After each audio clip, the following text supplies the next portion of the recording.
I'm a determined guy, dude. When I set my mind, You're taking no for an. I You're not taking no for an I answer wasn't. here, right? I get that vibe from I you, man. wasn't. I was not. I was like, no, we're gonna do this. We just got to figure out how. And the guys were like, kind of fed up at this point. Not fed up. They were just they were frustrated, like because Europeans and Americans were a different breed. So like we Americans are like, it can be done, and Europeans, especially Germans, are like, well, we need to have X, Y, and Z before we get to this answer. Otherwise, it's not going to happen. We don't see it that way. We're like, we don't need any of that, and we can still make it happen. So I don't have a cinematographer, and this is the day before the shoot is supposed to happen, right? I scheduled it for the 9th and the 10th of April, and I'm like, dude, is there anything you can do for us, man? Like, is there anyone who would be willing to do it as I don't know, whatever? And he goes, and this Ukrainian guy goes, I might know somebody. So, dude, it was like 9 o'clock at night, and I get this call from this French guy, who his name's Arthur, and he wants to build up his profile as a cinematographer. And he goes, "Hey, my buddy, let me know about your video going on, man. When do you need it done?" I said, "Tomorrow." He goes, "Okay, do you have a script?" I do. "Okay, sure, send it to me." And I'm like, "Can we do this though? Is this for sure?" He's like, "Yeah, I'll see you tomorrow, 9 a.m."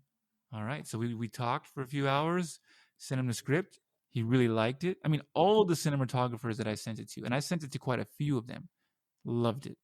They're like, dude, you actually put thought into your script. Usually when I shoot a band, they just say, turn the camera on. Got to do something for his man, Yeah, just turn the camera on and I'll just do whatever. And cinematographers can't stand that. Cinematographers need some type of direction. You're right. They need a bit of guidance, and then from there you can. Yeah, because they can totally offer their input, but a director really is the one that kind of guides you through the process, and that's what I am. So I was like, dude, I got you covered, man. Like, you're not going to be alone. Like, I'll help you in whatever you need throughout the whole shoot, and that's what we did. So we got her done, man. It was a 2-day shoot, technically 3.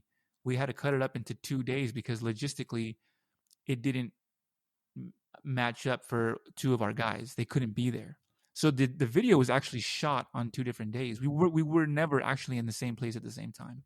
You can't tell that from the video, but we had to work around those logistical challenges.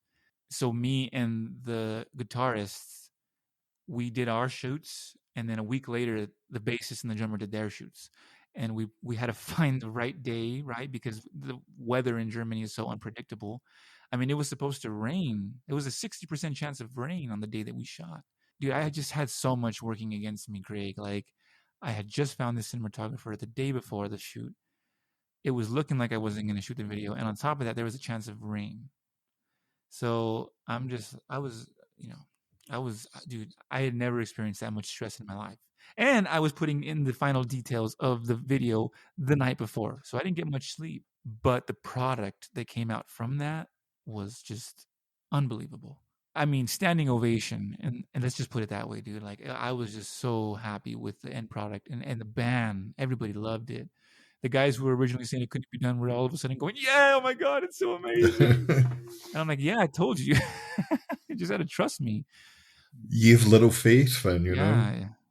So It looks fantastic, man. It's a great example of putting that kind of collective energy together in the way you've just described it there. All of those things maybe kind of not working in the same circle as you, and then you're fighting against them. It's a bit like pushing water uphill a bit, I guess. I can imagine. To describe it. It's the best way to describe it. And I always seem to have. I've become kind of an expert at working against the grain. You know what I mean? And I feel like that's how I've produced my best work, is when I do it despite the circumstances. Do you know what I mean?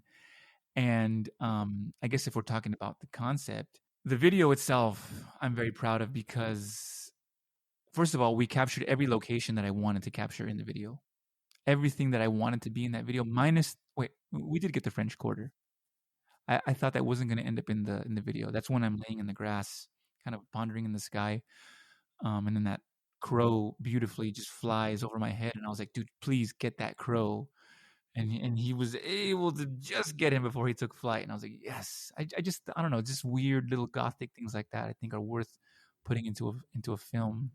It was so much fun, dude. We had so much fun shooting this thing, walking around Munich, and people looking at us going, what are these guys doing? Because they don't really shoot videos in Munich, and so these guys, people, Germans on their bikes, walking, because they love to walk, looking at us going, what are they doing? What's going on? It's myself kind of, I'm brooding, right? I'm brooding in my mind, like, I'm really done with this, I'm really done living like this.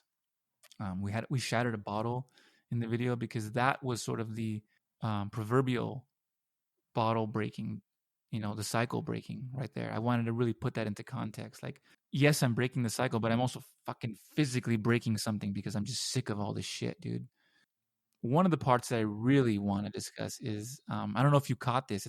It happens really fast, but there's a scene where I'm sort of taking a bow and I'm reading this text on the floor. I don't know if you caught that part of the video. There's a memorial at the Gasteig in Munich, in the district of Heidhausen where I live, dedicated to this man. Gosh, I forget his name. It's Jorg something. And this was a guy who attempted to murder Hitler. And it's funny because a lot of the stuff that ended up in the video, I discovered the day of the shoot. It wasn't even in the script. That wasn't in the script. I never intended for that to be in the video, but we were walking and I'm thinking, okay, let's get a shot of you behind me. So I wanted to capture that brooding right before. So as we're walking, I see this white rose on the floor in front of this memorial. I'm like, dude, get that. That's super aesthetic. So I bend down and I go, oh shit, this is that one dude, who wanted to assassinate Hitler, because my girlfriend had I think that was what it was called, the White Rose Movement, if I remember rightly. The White Rose Movement, exactly. It was like university students, if I remember. There was there you go, man. So it was, the names escape me, but yeah, exactly. I know where you're coming from. You know your German history, good man. And my girlfriend was the one that told me about that. And when she told me the story about how these university students were like passing out pamphlets at school to kind of, overthrow the Nazi party, I thought that was brilliant. I mean, what a form of resistance, you know what I mean? So covert, but like bringing people together. So for me, I wanted to make that connection with the song's message, because this guy, I mean, he was executed. And I thought, man, I want to pay homage to this guy and these people who were also, a lot of students were killed as well, who were trying to overthrow the Nazis. And I thought, man, well, these people were trying to oppress. You had these cycle breakers, like the White Rose Movement. And I thought, this is exactly what I stand for. People who want to shine light on the fucking evil, man, and break the cycle, So they're just like me in that sense. You know what I mean? Just different. We're just fighting different evils, but we're both cycle breakers. So I'm like, I want that in the video. That's just great. So watch it again and check that out, man. I really love that scene. It's such a beautiful scene of the White Rose in the video, man. It's charting very well on YouTube. It's almost at 2,000 views now, and it's only been out for less than 4 months. And like I said, this is my first music video, dude. So that is such a humbling feeling to go from nothing, like I said, nothing, right? No kind of people appreciating your art. And I've been doing this for 10 years, well, 20 years. And now people are like, I love your fucking song. I love your song in Germany, So I'm like, this is just astonishing for me, Craig. And I couldn't be more happy. And I believe everything happens when it should.